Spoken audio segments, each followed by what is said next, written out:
যারা যারা হাত তুললেন তারা আর আমি এখন পৃথিবী থেকে সবচেয়ে কাছের যে তারাটা প্রক্সিমা সেন্ট্রয় তার নাম, ওইখানে পিকনিকে যাব। তো এই যে রকেটটা দিয়ে যাব অ্যাপোলো 11, এটা কত দ্রুত চলে এটা আগে শোনেন। এই অ্যাপোলো 11 সেকেন্ডে চলে 11 কিলোমিটার বেগে, মিনিটে চলে 660 কিলোমিটার বেগে, আর ঘন্টায় চলে 39,000 কিলোমিটার বেগে। সুবহানাল্লাহ, মজা করে কইতে পারলেন না? 39,000 কিলোমিটার বেগে ঘন্টায় চলে। আচ্ছা, বাংলাদেশ থেকে আমেরিকা কত কিলো হবে? 8-10,000 কিলো। তার মানে এই রকেটটা দিয়ে বাংলাদেশ থেকে আমেরিকায় 1 ঘন্টায় 4 বার আসা যাওয়া করা যাবে। সুবহানাল্লাহ পড়েন। তো যারা যারা হাত তুলেছেন, আসেন আমরা এই রকেট দিয়ে পৃথিবীর সবচাইতে কাছের তারা প্রক্সিমা সেন্ট্রাইতে শীতকালের পিকনিকে যাব। কিন্তু যাবেন যে কত সময় লাগবে এটাও তো জানার দরকার আছে না নাই? যেই রকেটটা অ্যাপোলো 11 ঘন্টায় চলে কত হাজার কিলোমিটার বেগে? 39,000 কিলোমিটার বেগে। 39,000 কিলোমিটার বেগে ছোটে এরকম একটা রকেট দিয়ে যদি পৃথিবীর সবচেয়ে কাছের তারায় আমরা পৌঁছতে চাই, আমাদের 1,15,000 বছর লেগে যাবে। Can you imagine? আপনি কি কল্পনা করতে পারেন যে রকেটটা ঘন্টায় ছুটবে আপনাকে নিয়ে 39,000 কিলোমিটার বেগে? ওই রকেটটা দিয়ে পৃথিবীর সবচেয়ে কাছের যে তারাটা ওইটাতে পৌঁছতে আমাদের 1,15,000 বছর লেগে যাবে। তার মানে আল্লাহ যদি বলে যা আজারি কি আর করবি, তোর যখন এত শখ হয়েছে, যারা যারা হাত তুলছে তোরে আর ওদেরকে আমি 1,15,000 বছর হায়াত দিয়ে দিলাম। তা আমরা যদি যাইতে শুরু করি, বাকি যারা হাত তোলে নাই এরা মরে ভূত হয়ে যাবে। শুধু এরা না, এদের নাতিপুতিও মরে শেষ, আমাদের নাতিপুতিও শেষ। সবাই মরতে মরতে মরতে মরতে 6,000 প্রজন্ম, 6,000 জেনারেশন যখন মরে ভূত হয়ে যাবে, তখন আমাদের ওই তারার মধ্যে নামার সময় হবে। সুবহানাল্লাহ কইবেন না? গ্রিক সভ্যতার সময়কালে গ্রিকদের একটা সভ্যতা আছে, নাম শুনছেন না? গ্রিক সভ্যতা, মিশরীয় সভ্যতা, মেসোপটেমিয়াম সভ্যতা, ইনকা সভ্যতা, মহেঞ্জোদারো সভ্যতা, চিচেন ইৎজা সভ্যতা। তো এই যে গ্রিক সভ্যতার সময়কালে কেউ যদি এই প্রক্সিমা সেন্ট্রাইতে এই রকেটটা দিয়ে যাওয়া শুরু করতো, তাহলে 2018 সালে তাদের পুরো সফরের মাত্র 4% কমপ্লিট হতো। 96% ট্যুর তখনও বাকি থেকে যেত। চিল্লায় পড়েন আল্লাহু আকবার। ওই আল্লাহ ডেকে বললেন, গোলাম ওয়ালাকাদ যায়্যানাস সামাআদ দুনিয়া বিমাসাবিহা ওয়া জাআলনাহা রুজুমান লিশ-শায়াতিন। এরকম বিশাল বিশাল তারকারাজি দিয়ে, তারা দিয়ে প্রথম আকাশটাকে আমি আল্লাহ সুশোভিত করে দিয়েছি। পড়েন সুবহানাল্লাহ। তো এরকম তারা কি মহাশূন্যে শুধু একটা আছে? কত হাজার আছে কেউ জানে না। চিল্লায় বলেন ঠিক কিনা? এরপরে রাব্বুল আলামিন প্রথম রুকুর শেষের দিকে বললেন, ওয়া আসিররু কাওলাকুম আও ইজহারু বিহি ইন্নাহু আলিমুম বিযাতিস সুদূর। ও গোলাম, তোমরা আস্তে কোনো কথা বলো, প্রকাশ্যে বলো কিংবা গোপনে বলো, কেউ শোনে না, শোনে কে? চিল্লায় বলেন, কেউ যেটা দেখে না দেখে কে? কেউ যেটা শোনে না শোনে কে? দুনিয়ার সবার চোখ আপনি ফাঁকি দিতে পারবেন, আমার আল্লাহর চোখ ফাঁকি দেয়া যাবে নাকি? আচ্ছা বলেন তো, পুলিশের চোখ ফাঁকি দেয়া যায় কি যায় না? র্যাবের চোখ, বিমানবন্দরে কাস্টমস অফিসারের চোখ, দুর্নীতি দমন কমিশনের অফিসারের চোখ, পরীক্ষার হলে ম্যাজিস্ট্রেটের চোখ, কিন্তু আমার আল্লাহর চোখ ফাঁকি দেয়া যায়? আপনি রাত্রিবেলা দরজা বন্ধ করে, জানলা আটকে দিয়ে, বাতি বন্ধ করে পাপ করেছেন, অন্যায় করেছেন, কেউ দেখে নাই, দেখেছে কে? এরপরে আল্লাহ বললেন, আওয়ালাম ইয়ারাউ ইলাত তায়রি ফাওকাহুম সাফাতিন ওয়া ইয়াকবিদনা মা ইউমসিকুহুন্না ইল্লার রাহমান ইন্নাহু বিকুল্লি শাইইন বাসীর। আল্লাহ ডেকে বললেন, গোলাম ওরা কি পাখির দিকে তাকায় না? আওয়ালাম ইয়ারাউ ইলাত তায়র, ওরা কি পাখির দিকে নজর করে না? ফাওকাহুম সাফাতিন ওয়া ইয়াকবিদ, যেই পাখিগুলো ওদের মাথার উপর দিয়ে উড়ে বেড়ায়, যেই পাখিগুলো ওদের মাথার উপরে ডানাগুলো মেলে দেয়, আবার ডানাগুলো ঝাপটে জমিনের মধ্যে নেমে আসে, ওরা কি পাখির দিকে তাকায় না? কেউ যদি পাখি নিয়ে গবেষণা করে সে নাস্তিক হতে পারে।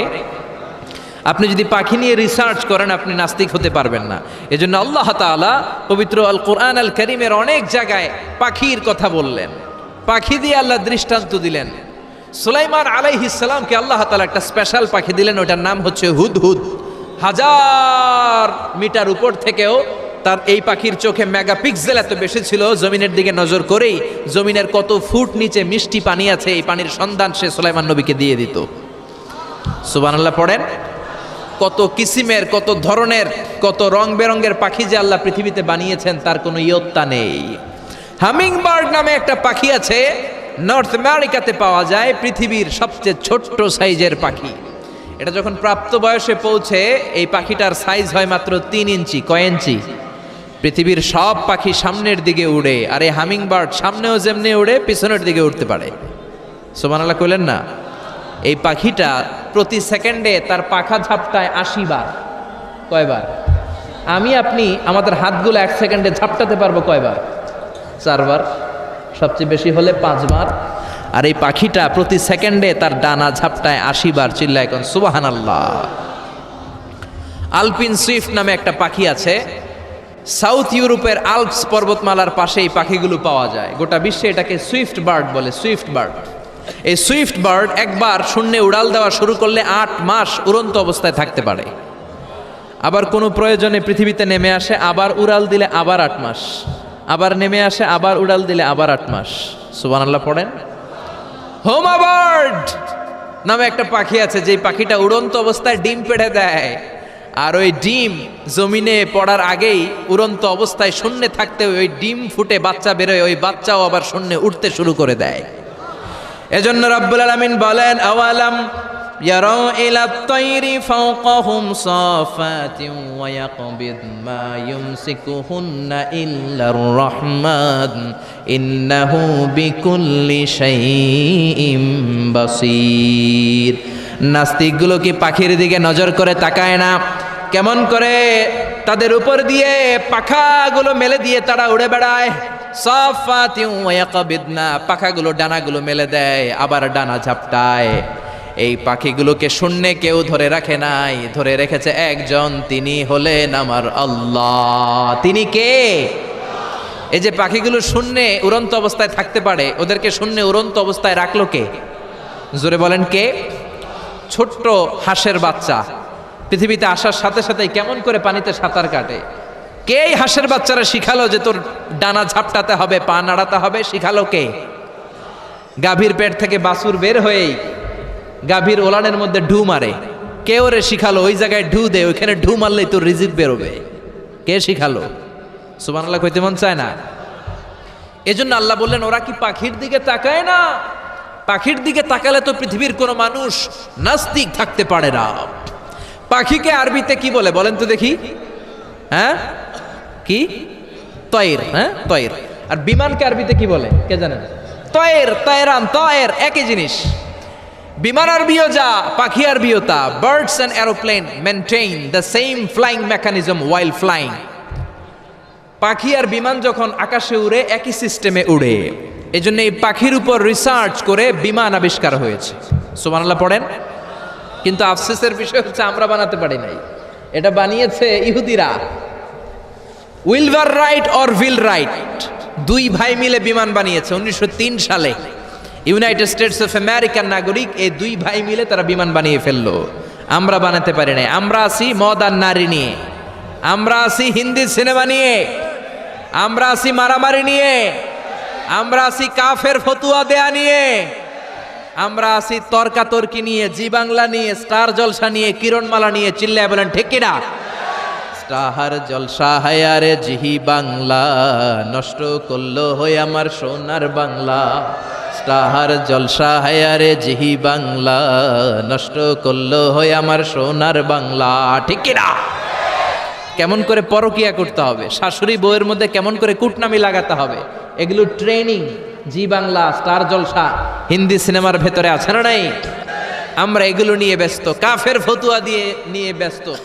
কথায় কথায় আমাদের মুখ দিয়ে বেরোয়, তুই কাফের, তুই 3 কারণে কাফের, তুই 5 কারণে কাফের, তুই 6 কারণে কাফের। এই কাফের মরলে এই কাফেরকে যেখানে কবর দেয়া হবে, ওই কবরের উপর যে ঘাস উঠবে, ওই ঘাস যে গাভী খাবে, ওই গাভীর দুধ যে খাবে, ওইটাও কাফের।